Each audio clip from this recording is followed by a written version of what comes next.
Eu e o mestre Camisa, a gente se conhece bem. Ele é mestre do meu mestre, então, evidentemente, que também tenho todo um respeito especial, né? Apesar de, naquele dia, eu entendo a maneira como você recebeu e muitas pessoas receberam, eu não percebo isso daquela forma.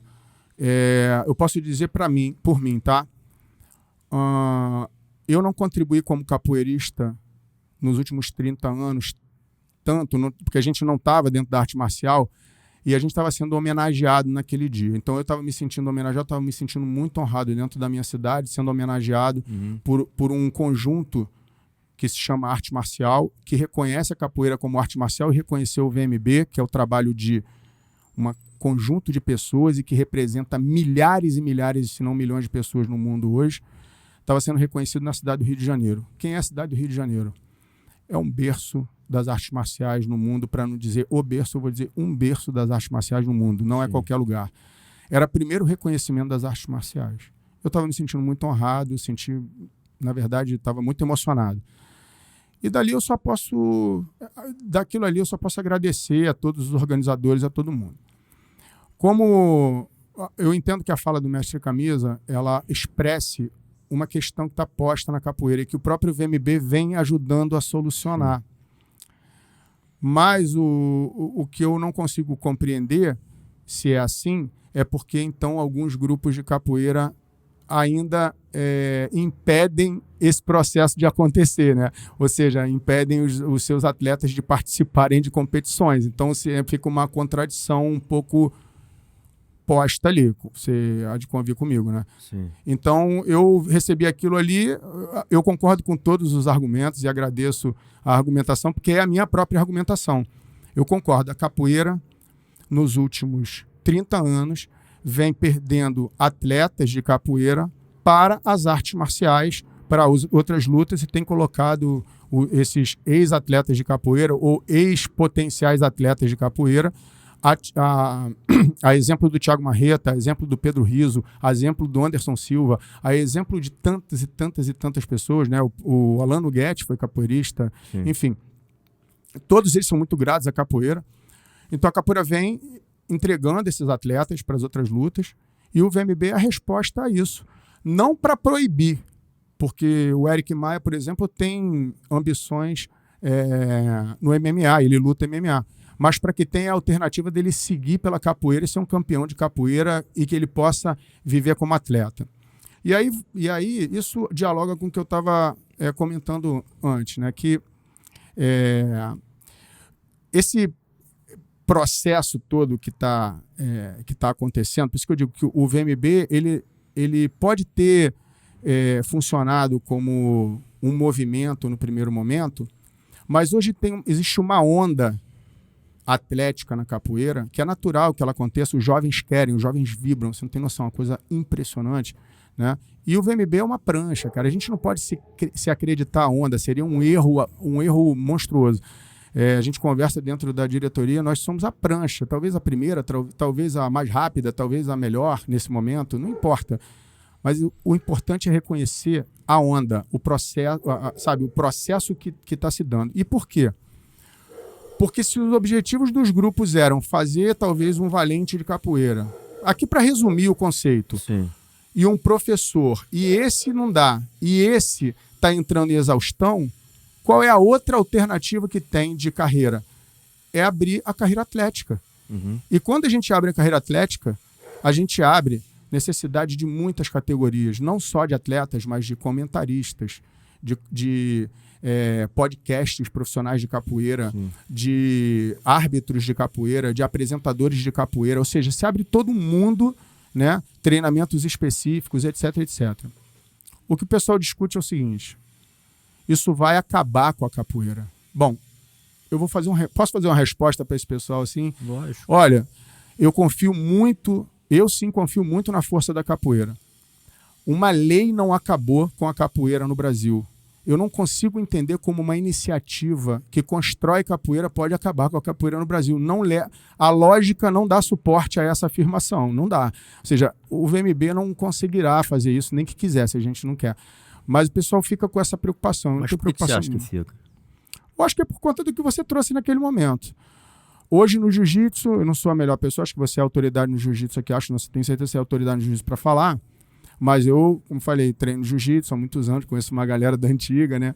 E acompanho, e sei que está posto no jiu-jitsu um tema sobre o que você bem disse. Não dá para se resumir a técnicas de defesa pessoal. É mais do que isso.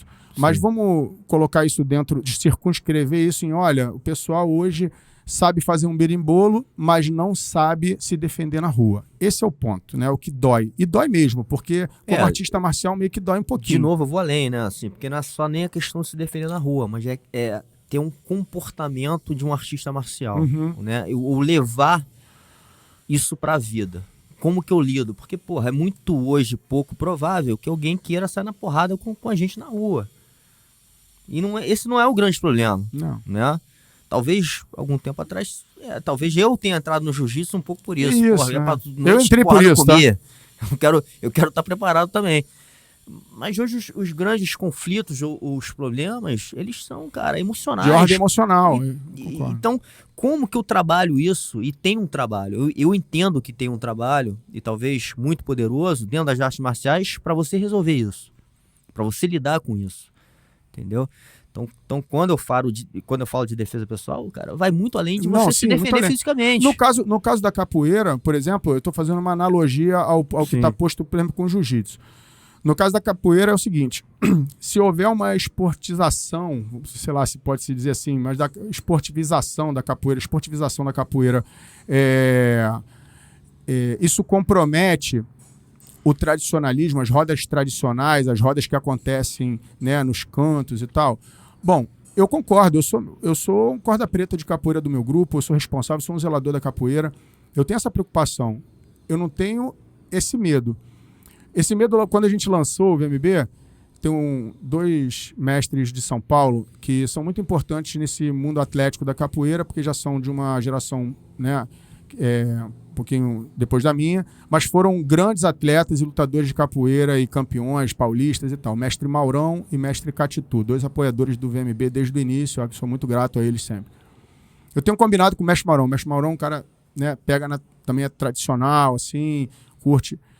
E aí ele sempre tinha essa preocupação um ano atrás. Eu fiz um combinado com ele. Ele não é um mestre do meu grupo, ele é um mestre que eu respeito muito. Eu falei com ele, mestre, é o seguinte, se um dia a gente estiver perdendo a mão pro outro lado, você vem me dar um puxão de orelha que a gente vai saber que... Porque eu acho que é um pouco isso, sabe? Conseguir dosar as coisas. Existe o risco? Exatamente. Eventualmente existe. Agora, o cobertor está curto demais. Não dá para você ter um mercado em que a hora a aula cai, você tem precariedade numa série de questões. Não é que o capoeirista não esteja se defendendo na sua vida com dignidade, tá? Mas assim, obviamente você vê um Mica Galvão levantar um cheque de R$200 mil, ele com 18 anos, sou fã dele, eu sou fã da trajetória do menino de 18 anos que é manauara, levantando um cheque de R$200 mil. Eu sou fã desse processo, porque é um processo também libertador, né? Sim. É um processo emancipador, né? Que não acontecia na época que você tinha, mas você gostaria com 18 anos correr um campeonato e levantar uma grana de R$200 mil naquele momento, né? Sim. Porque isso é emancipador. Então, quando eu vi aquilo, é por isso que eu liguei para o FEPA, fiz questão de entrar em contato com ele, trocar uma ideia com ele, falar com ele, cara, vou pegar aqui uns fundamentos, é nosso benchmark aqui, eu sempre vou te dar o crédito e tal, e a gente sempre troca uma ideia. Eu olhei aquilo e falei, cara, isso tem que acontecer na capoeira, não é possível, cara, que a gente não tenha um menino daqui a pouco de 18 anos levantando R$200 mil de cheque. Por que não vai ter? Sim. A gente tem um conteúdo, como eu disse, friendly, é um conteúdo que eu mostro aquele conteúdo para 10 seres humanos. Eu vou afirmar aqui, não gosto dessas certezas não, mas 10 vão sorrir. 4 vão dizer que não fazem porque estão muito velhos, 3 vão dizer porque estão muito novos, não sei o quê. Mas 10 vão sorrir. Então isso é um vetor de transmissão muito grande de muitas outras coisas. Fala galera, são mais de 30 anos de jiu-jitsu, 25 anos competindo em alto nível. Hoje trago para você, em português, pro Brasil, a Guarda Diamante. Tá na hora de evoluir resistir à pressão e se transformar na melhor versão de você mesmo. Os.